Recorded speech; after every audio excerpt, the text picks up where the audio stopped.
Roger and hopefully Vanessa, though as Roger might have said, she's currently stuck on a freezing platform in Swindon, and I will be introducing readers in blocks of 2s and 3s.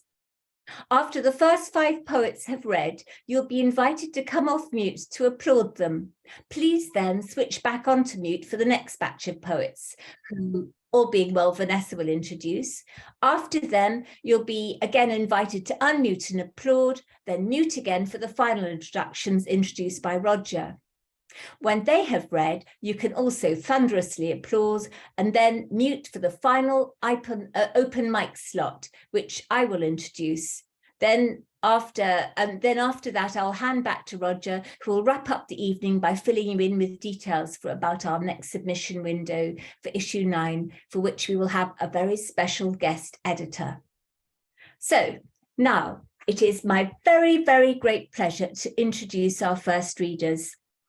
The first 2 readers are going to be Gilly Robick and Kate Young. Gilly was born in India and lives in London. She's also a puppeteer and is widely published in magazines and anthologies. She's got 2 collections from Live Canon, Swimming Through Marble and Lightfalls, and a new pamphlet, Open Skies, which is sold in aid of Ukraine. Gilly will be followed by Kate Young. Kate's poetry has appeared in various webzines and magazines internationally and nationally and in Canada. It's also featured in the anthologies Places of Poetry and Write Out Loud. Her pamphlet, A Spark in the Darkness, is published by Hedgehog Press. So now let's make sure we're all on mute, and we're going to hear Gilly and then Kate. So first, Gilly, just unmute and read, and then Kate, once Gilly's finished, you can unmute and read. Thanks so much. Look forward to hearing you. Hello, can you hear me? Am I working at the moment? Okay. Okay, so my poem is called So Now They're Mine. I pass the shop window in Rome.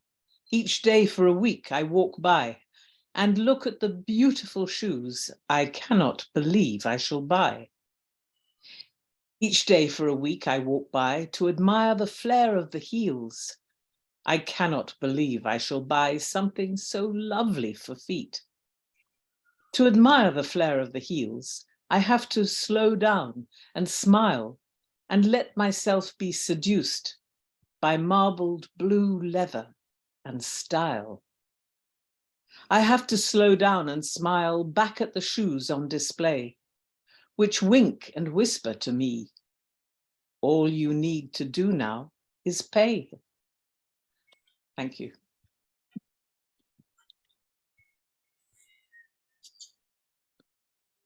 And my poem is called Let It Be, and this is after the Beatles, Lennon and McCartney, 1970.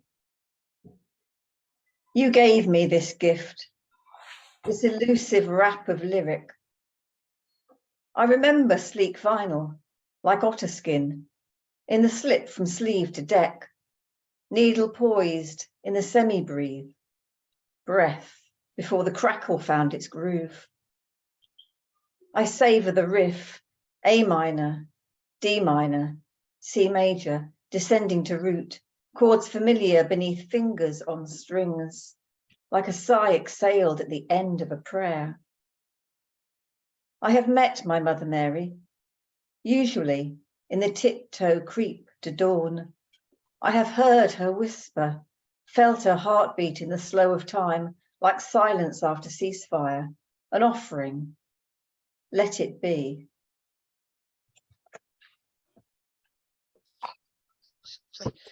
Thanks so much, Kate and Gilly. That was wonderful. Next up, we've got 3 poets, Diana Cantz, Paul Stevenson, and Pam Thompson.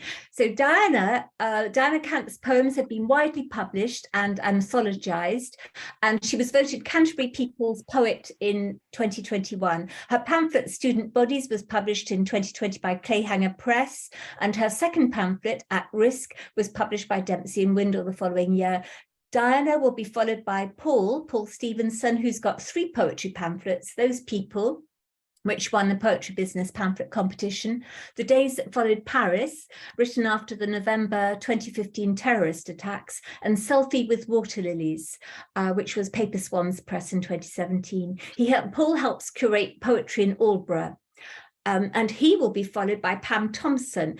Pam is a writer and educator based in Leicester. Her publications include the Japan Quiz and Show Date and Time and Strange Fashion, which was Pin Drop Press in 2017. She's a 2019 Hawthornden Fellow. So now it's over to you, Diana, Paul, and then Pam. Thank you. Thank you, Mary, and thank you for the team at Alchemy Spoon for inviting me to read tonight. My poem's called My Grandmother, from whom I learned the word marquisite. She's never without it, a maroon beret, moored on iron grey curls, anchored by a marquisite hat pin, a stab at killer elegance, lest we forget she came from better things. We sense her disappointment, her vexed confinement in a small apartment crammed with Art Deco figurines, tapestries, a silver tea set, the trappings of a former life. Imperious, upright, she doesn't like us much, never really liked our father, except she'd finally born a son. She pierces our teenage giggles with her gimlet stare. We wear best clothes to visit, quietly waiting for Earl Grey tea, served in proper cups with saucers, with evaporated milk. But, and how much this matters, she makes almond shortbread to die for. Always bakes it when we come. If we're good, we get 2 pieces, a tasty bait that can sometimes seem like love. Today, though, she's energized. Her eyes are shining. This nice young man took me out to tea, she announces proudly, and we had macaroons. He took me down to Weymouth, and we watched the tide come in. We're struggling here. She's been housebound all year, but now she looks so well. A polite young man, such charming conversation. Clearly he's found favor, better behaved than us. She beams with pleasure, her eyes are softer, her beret slightly askew. He promised to come again next week. I don't know who he is. Today, no almond shortbread, just the fading fantasy of macaroons. Months later, in her will, the unexpected gift of a marquisite hat pin. Thank you.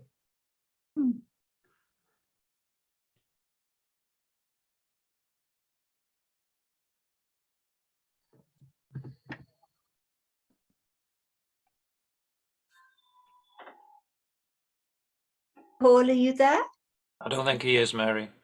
Okay, in that case, we'll go on to Pam, if you're there, please.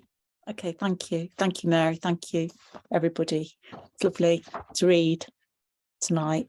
This is the Museum of Water. Down to embankment level, across flagged cobbles, the Thames to the left. In lit caverns, water is dripping. I can hear water, microphones hanging, catching breaths, sighs of water. People have given water. A gold incense container from Valisana, Ganges water. Water from Alex the axolotl's tank. Pond water, green, unfiltered.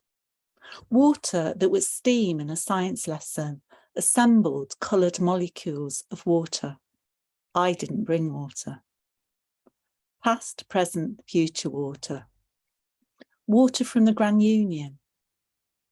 Ice drilled from the Antarctic 100 years ago. Water a mother has brought from her son's shower. He has schizophrenia. Holy water.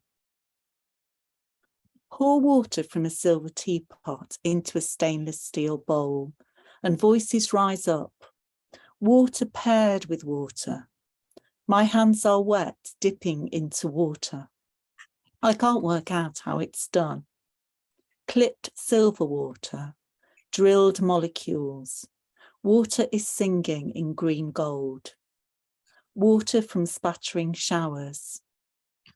Her son's breaths and sighs. Containers of voices tipped and spilt.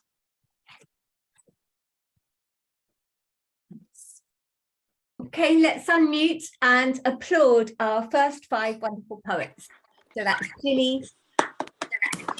Where are we? Julie, Kate, Diana, and Dan. And Roger, can I just check, is Vanessa here or shall I carry on? I think Vanessa's still sitting in a railway station like Simon and Garfunkel. Okay.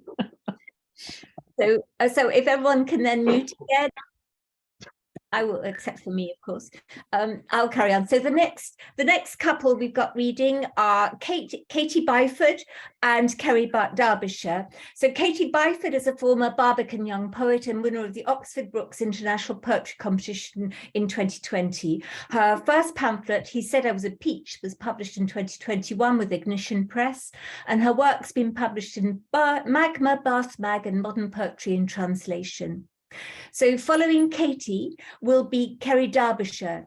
Kerry has pamphlets with Greyhen Press and Dempsey and Windle, 2 full collections with Indigo Dreams Press and another with Hedgehog Press. Her poems are widely published in magazines and anthologies and have been placed in competitions. So over to you, Katie and Kerry. Thank you so much. This poem is called Haruspex. On a trestle table in the street outside the home, the suppliants have laid out her belongings, unfolded and dismantled, entrails for scrying, clip-ons, an empty Dosset box, Sunday, Monday, Tuesday, paperbacks, enamel brooch, a puppet with no face. The sign on the altar says, "Please take." My hand finds a mug, powdered bone, printed with pink flowers, brushes the lip stain on the lip, last sip of breath, an offering.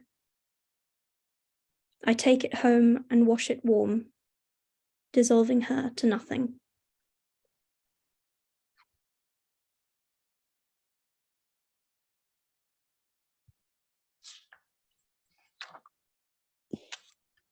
Hello, it's lovely to be here. My poem I'm reading is called Letter to My Father. That wild day and choppy lake was all ours. Your smile pinned to this moment. My birthday treat to spend those awkward hours with you. Between Bonus and Waterhead, your salt-cracked hands rowing, me holding the Kodak brownie for the shot of you, your white shirt collar hugging a paisley cravat, Old Spice to windward.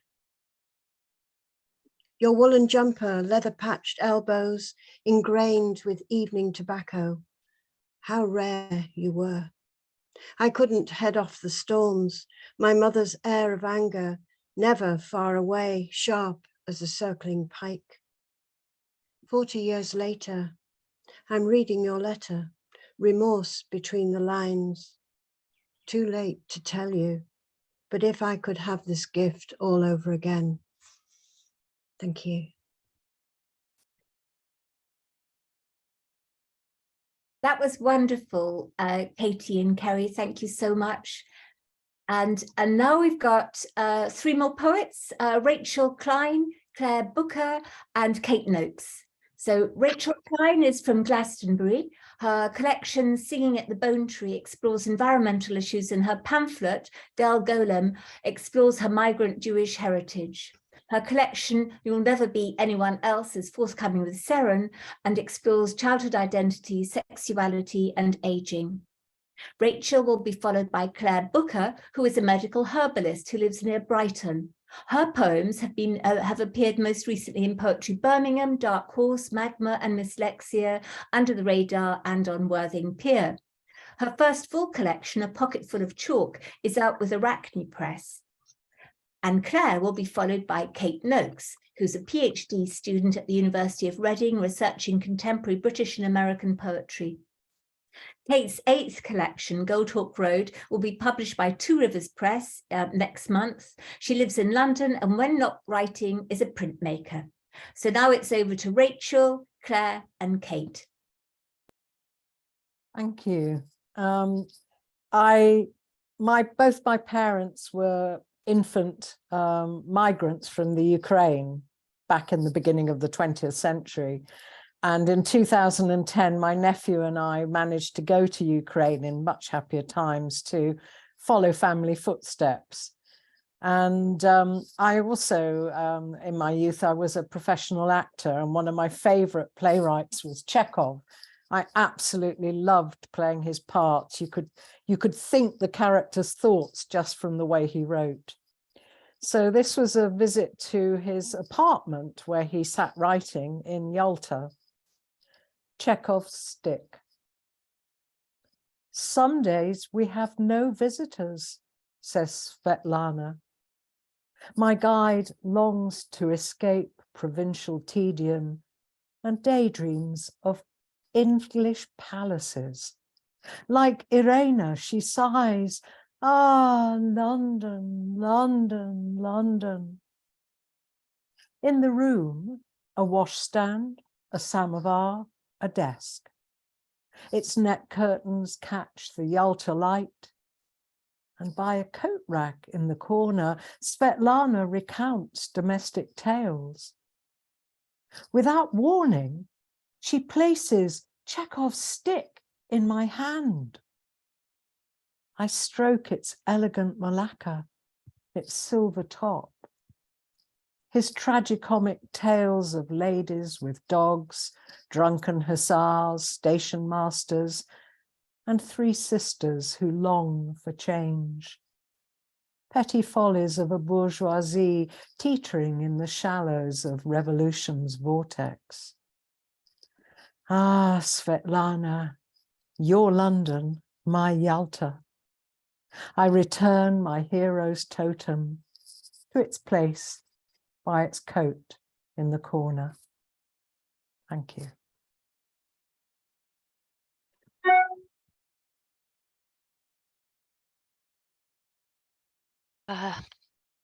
It's such a lovely evening. It's wonderful hearing all these poems.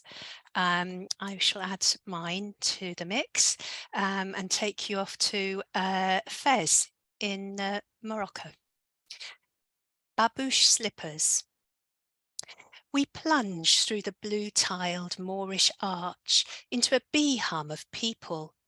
Dim corners stabbed by sunlight, women swathed to their eyes, gone all points of the compass, the city walls, the certainty of maps. A torrent of bodies sweeps us past Berber carpets, lampshades hung from balustrades, hookah pipes, jalabas, cheap electricals. Abdul's red fez rolls and dips through the surge as he scoops pinches of turmeric, holds up whole nutmegs, fine, very best, his hands caressing the wares as he might a favourite daughter. Children spring out of doorways, demand dirham in shrill voices, push fingers into our pockets, giggle. What a game.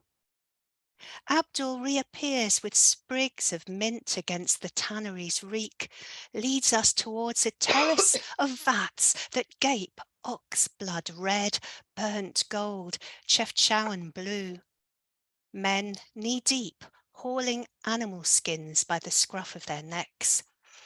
When we reach the promised marquetry shop, Rashid pours a miraculous stream of sweet tea into small glass cups.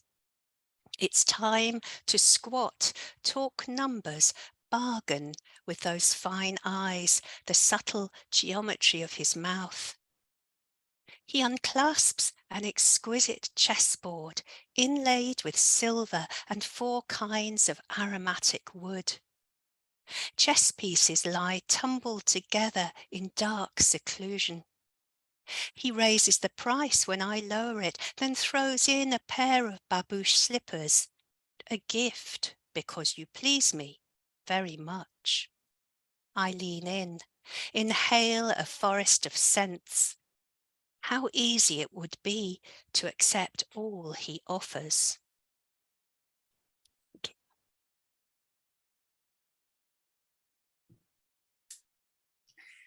Good evening, everybody. Thank you for taking this poem. I understand why we're now grouped together.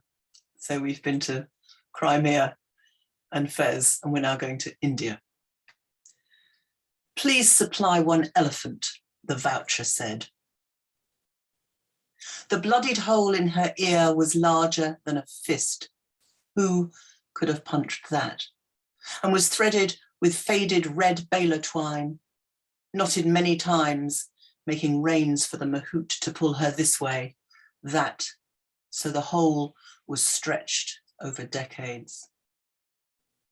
Heavy eyelashed, ochre painted pachyderm, tails swishing in the heat and dust of Rajasthan. May 1988. She paced from foot to foot to foot, as if this might make madness into a breeze. Scent of hot dung and dust blown from the iron red desert onto a howdah that was little more than a lumpy mattress in moth-eaten calico. Dirt, heat bringing down the sky like a blanket, crushing everything from the day. She lumbered up the steep slope to the ramparts, ears pulled back tightly, her shoulders hit again and again with a short stick. And we sat atop, sweating and rocking her off balance like latter-day members of the Raj who have no business clinging on. The thin paper of our holiday itinerary was tucked in a salty backpack. Today, Jaipur, the Amber Fort. Arrive by elephant. It sounded so romantic.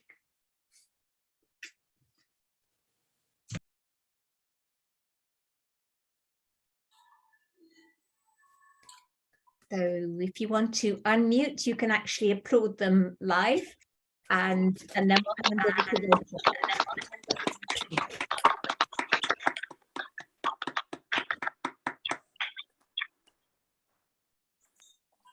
Okay, so I'm going to introduce 3 poets.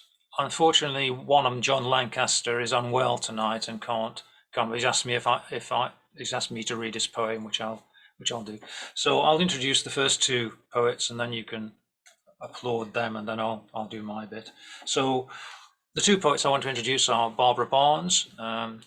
Barbara's our reader for this issue, so you'll be able to hear her discussing this poem and reading this poem and another one of hers from her latest collection on our YouTube channel. Barbara's poems appeared in many magazines: Poetry London, Butcher's Dog, Under the Radar, and The Alchemy Spoon. And as I say, you can hear a interesting discussion on her poem.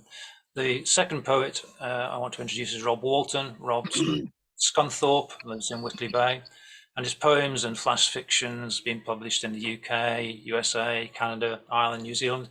And I love this poem because it introduced me to the idea of something I'd never heard of, which is a spar box. So I'll hand over to Barbara and then Rob. Thank you very much for my poem. So brilliant to be an issue in January. That the theme is gift. That's wonderful. Just a little bit of background about my poem. Flamsteed House is the house that was built in 1675 in Greenwich Park to house the Astronomers Royal. And this poem is a sort of imagined letter from the daughter of one of those astronomers. From the letters of Margaret Maskelyne, daughter of Reverend Neville Maskelyne, Astronomer Royal, Flamsteed House, Royal Observatory, Greenwich, 8th of September, 1794. My dear Papa, Nightly, God flings a black cloth over our hilltop cage. It is meant to keep us calm. The light from 1,000 fireflies slips through the weave. I sneak outside to lie on the purple lawn. Silent as the park deer, I wait for the spinning to begin. You said our moon was to be my teacher while you are gone. For 10 nights, I have watched its plump face being ravaged by the invading dark. Now it doesn't appear at all. I am alone in this wide classroom. I pray that your Wiltshire moon did not suffer the same fate. Mr. Jones gave me 6 little moons for my orrery. They circle my second best planet. Tomorrow, I turn 9. It is God's favorite number. Just think of his 9 choirs of angels. Your loving daughter in eternity, Margaret.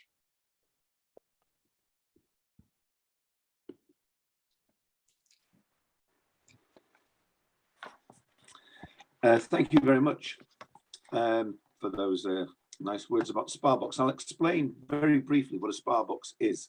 Sparbox is something that was made by lead miners, especially in an area not too far away from here in the North Pennines, made crystals and minerals, fluorospar, that they would find in the mines. And they were a particularly beautiful thing that they made. You can find many in museum collections up here.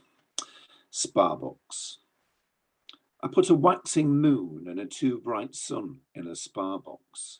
They nestled against sunlight shining on stones from a wall. I tipped in goodnight sea coal and end of day sea glass and sea itself and waves on rocks.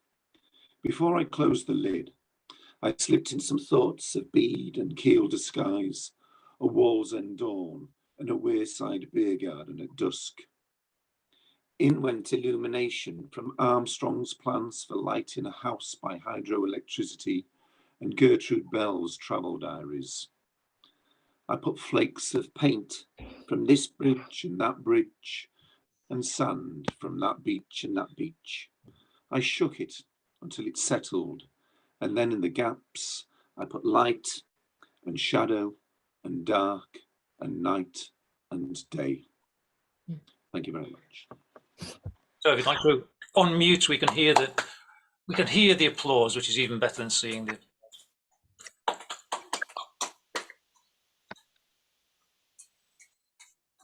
So now I'm going to read John Lancaster's poem.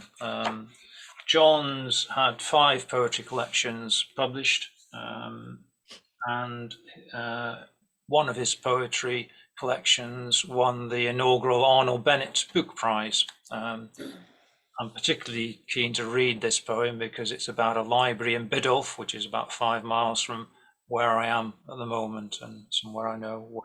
I've met John Lancaster at Arnold Bennett Book Prize presentations. So John Lancaster's a thank you to Biddulph Library. To check if you've got your Atom account. Yeah. Can we just mute to? Yeah. A thank you to Biddulph Library. Failing exams at 11 consigned you to woodwork, and Sunday school teachers forcing prayed thanks to him above for his great gifts that only got you fit to cut coal at Blackbull Pit or sagger pots for bottle kilns, till Mother took and joined me to my spiritual saviour. On the way to where, on the Saturday morning bus, chapel thou shall nots, sniggered and thought me queer, head in a novel, alone with a bag of heathen books, them unknowing the thrill of that lending card, as passport to explore another world, to satisfy a thirst for knowledge born of untrue sermons, and to journey reborn in that reading room womb where the air was warm and sweet with words. And I came out knowing of science and wars, speaking of lunar mountains and craters, rainforests and deserts and African savannas, of how to bat like Bradman, bowl like Tyson, rich in football wisdom from Stanley Matthews, or spouting about Nietzsche and his not joy but joylessness being the mother of debauchery, or philosophizing on the littleness of man and greatness in Paul Robeson and Rosa Parks, learning from Shakespeare what this drama means, or finding where I stand in the scheme of things in Orwell's politics of them and us. Then for Milligan to blunt it with nonsense and crease me up, and discovering fiction where a hero taught me to take care criticising those without my advantages. And it all right to write hoarseness is the whatness of all horse, and the arcs of urinating competitions, and that there no guilt in touching her back to a quiver, tucking in the label of a smoke blue summer dress. And from borrowed records found the hymns of soul with love songs my dance set to pound out, learning by heart like Etta James, at last, and the spell was cast. For with these insights that search began for me, and above all from learning by heart from the vision of poets moulding language to make sense of it all, to construct at last a human justice. And so, thanks to the gifts of that place, I am democratized.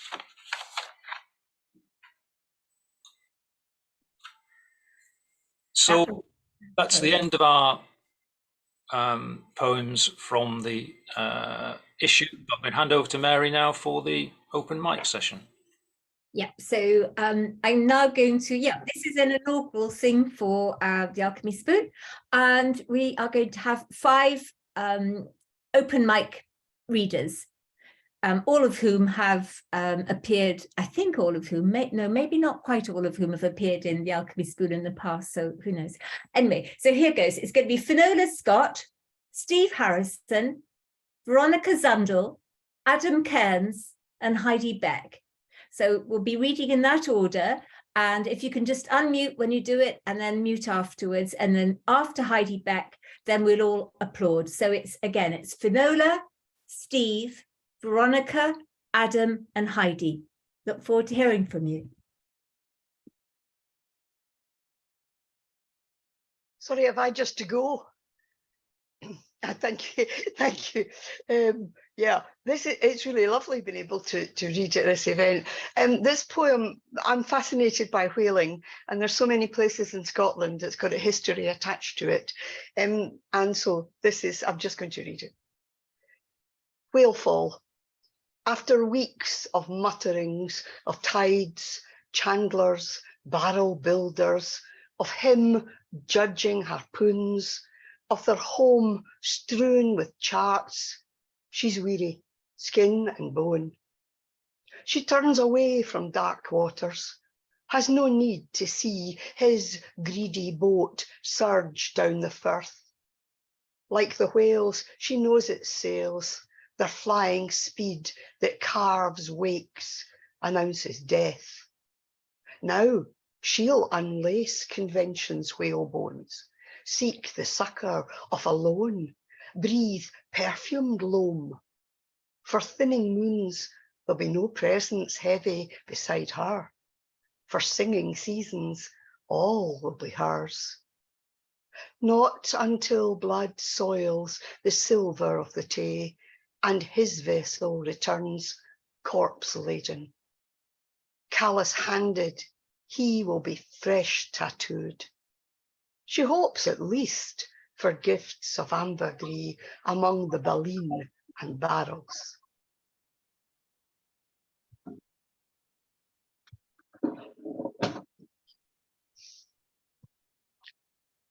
Would you like me to go just straight in?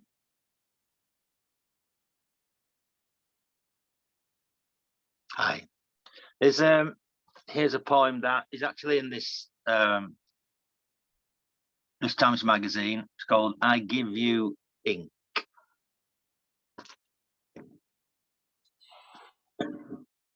Amongst the new leaves, the fresh sheets and the clean slates, I give you a refill, a cartridge, a bottle of ink. A blue glass lagoon, a black plastic cube to flood them, flood your thoughts, to soak into paper, reader, listener.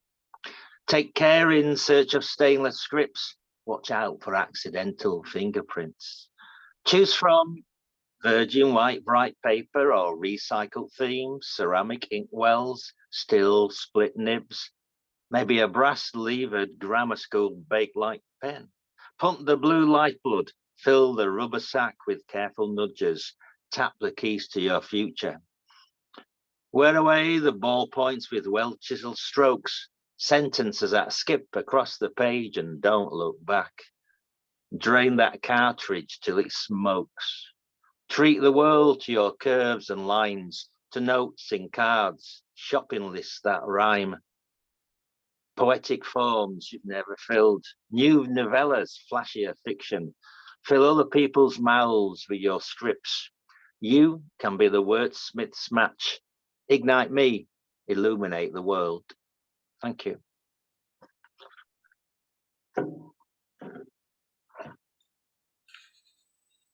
Hi, I've just managed to misplace my poem. Would you like to go on to somebody else and come back to me later, because it's just vanished from my screen.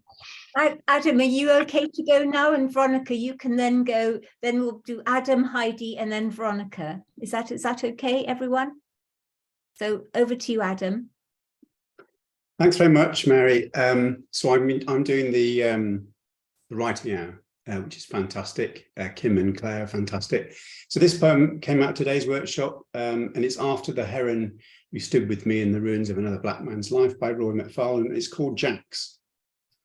To jackdaws beaking at dawn, to the company they keep and everything unruly, to the gathering of everything lost, only cherished if it glitters, to all jackling and jackassery, to spilling the beans, to flung jackets and jackknives wielded in bars, to the wounded and blinded and the jacksnipes piping the storm, to Jacksonville massacres and to jackhammers pounding cracks in your mind, to the roll of the jackstone, a final snake eye, to jackaroos and jackaroos daring to try, and everyone everywhere anytime jacked, to jacklegs forever fumbling their hospital passes, and every jackheen who curses and cries, bemoaning their luck, to jackanapes jangling their keys, to the winding of jackscrews and a clattering of wings, to bands of bad actors or a murder of crows, to conspiracies and ravens and a clamour of rooks, to corvid Confederates all swinging their lanterns. Because here come the bad boys, beaking at dawn, blue-eyed ventriloquists, all cackling a tune. But I won't ask how much recklessness costs. The only question I'm willing to ask is just how far I might be willing to fly.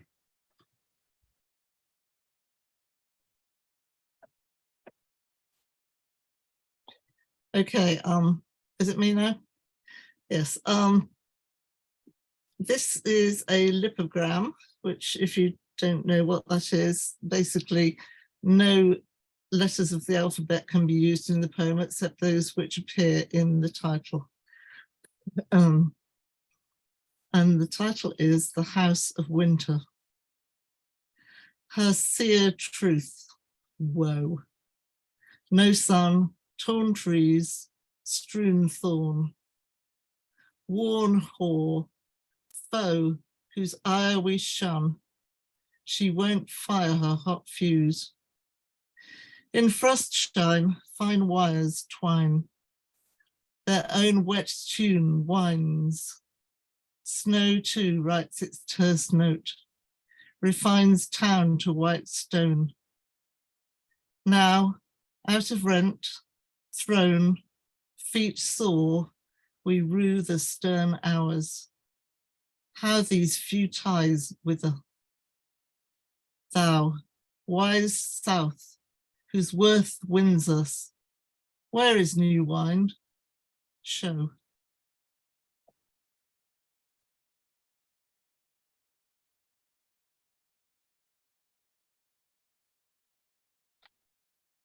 Hi there. So I'm going to read my poem from the gift issue as well. It's well, speaking of winter, I grew up in a place with a lot of snow from about October till March or April in New England, and an unfortunate byproduct of a lot of snow is that actually there's a lot of car crashes, and a lot of people I know died that way. And the first one was when I was 10, and I was just doing the math. It's 45 years ago or so, my best friend was killed in a car crash. So that's sort of where this poem came from.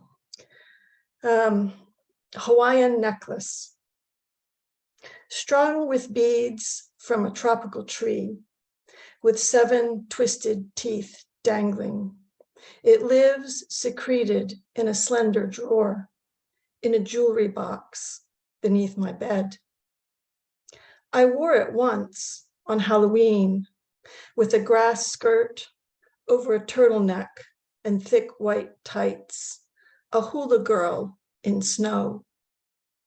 I liked how it draped light on my neck, yet jangled with jungle thoughts, this gift from my best friend's vacation. Each time I give up hoarding, I think I might throw it away, costume junk, except for that swerve across the highway, that ghastly day, the unreasonable snow.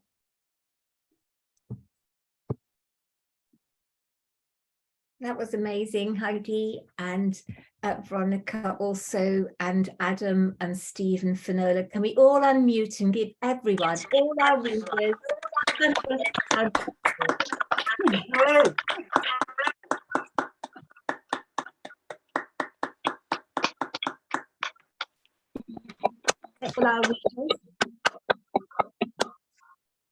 It's been a real pleasure to hear every one of you, and now I'm going to hand over to Roger, who's going to do all the final bits and pieces of this evening's launch.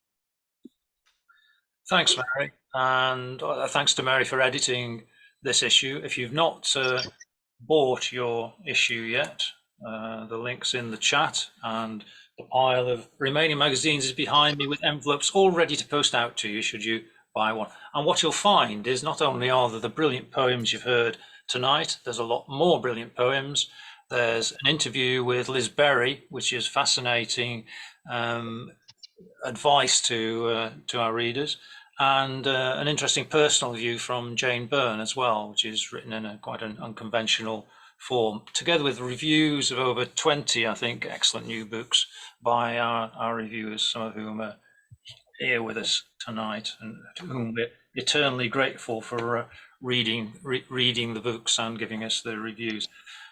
The good news is Vanessa's just arrived home to do anything, sends her apologies, but has given me permission to read the poem that she's written on the train, which I have to say I don't think will be a winner, but a train with nowhere to sit on it is a thing not to be missed, with a crowd of rowdy young men, every last one of them pissed.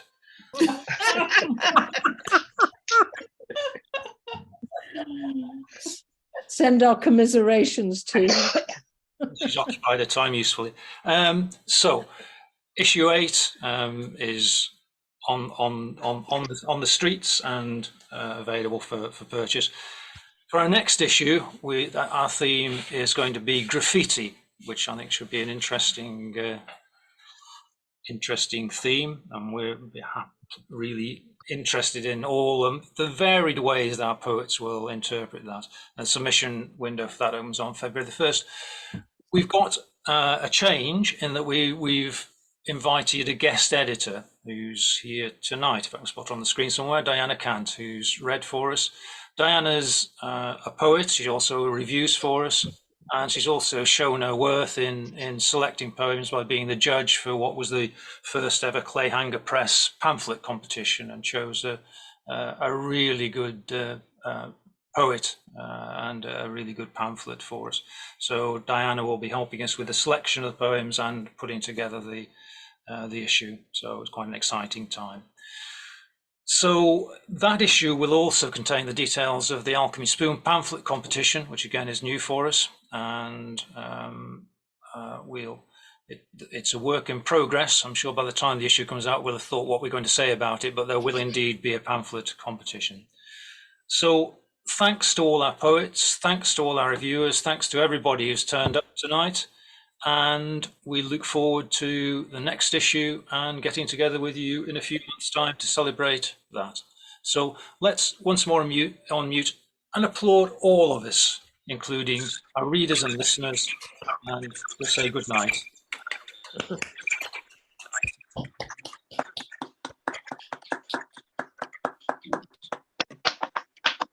Thank you.